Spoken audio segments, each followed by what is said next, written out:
Hi, this is Jackie coming at you from the Stitchin Post. Today, I'm going to show you about a little notion called Bladesaver cutting tool.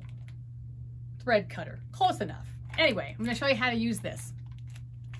Okay, so this is how it comes, and we all have all different colors.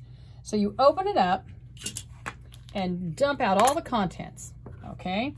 You changed your rotary cutter. You have a new blade on your rotary cutter. Now you have the old blade. What do you do with it?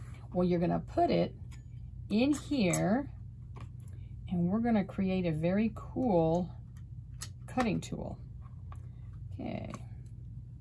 Put this little piece through, and then this little, oh, I think I want it the other way around. Yeah. I want this solid side. Oh, sorry. I want the solid side in here because that's the front. And that looks pretty. Looks like a little flower. Okay. Put the little screw in there. And then you can use your screwdriver from your sewing machine kit and then just close it up. I didn't have a big one. Okay.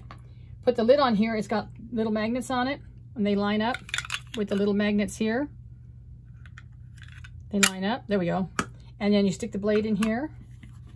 Set it sideways. Now, the reason you want this is because you're a chain stitcher, like a smart quilter.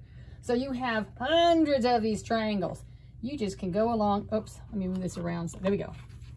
And just cut, cut. And you can talk. And you don't have to worry about cutting yourself because the blade's hidden there. Look at that. Isn't that sweet? You will never, ever, ever have to replace the blade because then you just move it. If for some strange reason it gets old, you will lose this before you use it up.